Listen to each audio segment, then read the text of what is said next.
The Trump administration now targeting Minnesota for its next immigration crackdown, focusing primarily on the Somali community in the Twin Cities, which is home to more than 80,000 people of Somali descent. At the same time, statistics show nearly 60% of those people were born here in the U.S., and nearly 90% of those born outside of the country are now naturalized U.S. citizens. During yesterday's cabinet meeting, the president taking aim at the community, Minnesota Governor Tim Walz and Representative Ilhan Omar, herself an immigrant from Somalia. And when I see somebody like Ilhan Omar, who I don't know at all, but I always watch her for years. I've watched her complain about our Constitution, how she's being treated badly. Our Constitution, the United States of America, is a bad place. Hates everybody, hates Jewish people, hates everybody. And I think she's an incompetent person. She's a real terrible person.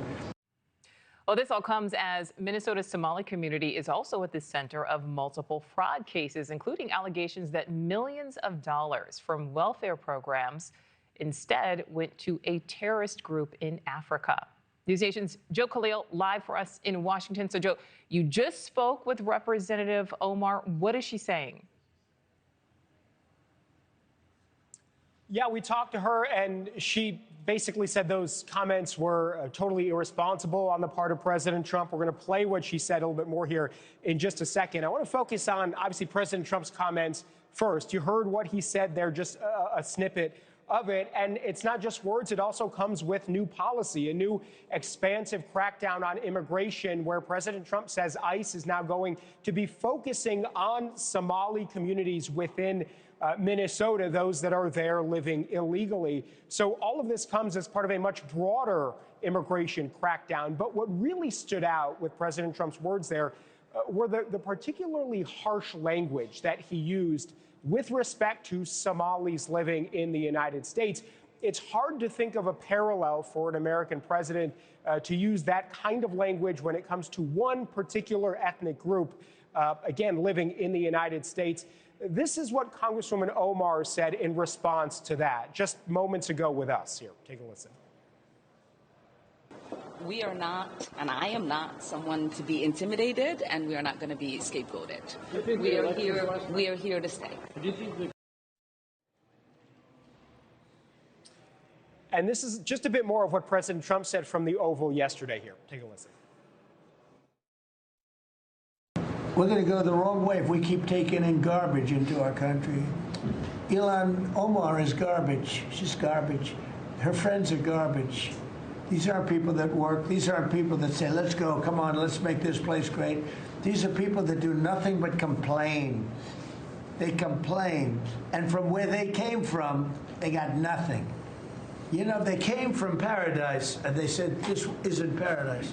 But when they come from hell, and they complain and do nothing but bitch, we don't want them in our country.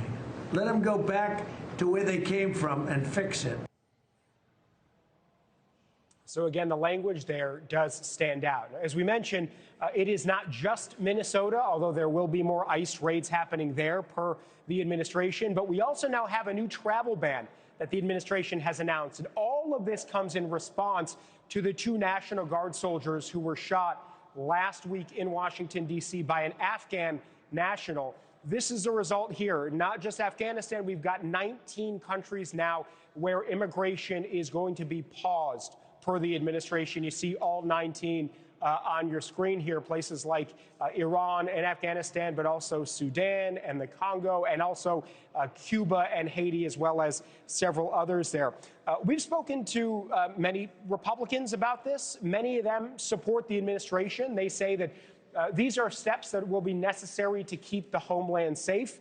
On the other side, most Democrats we've talked to basically said that this is a far overreach and an over-response to one Afghan national, that there is sort of a collective punishment now for immigrants coming from all over the world. So that's the debate that we are hearing on both sides of what is now, again, a new and expansive immigration policy and restriction coming from this administration. All right, Joe Khalil live for us there on Capitol Hill. Joe, thank you. Thank you for watching. Subscribe below and download our NewsNation app right now on your phone, and you will get fact-based, unbiased news for all Americans.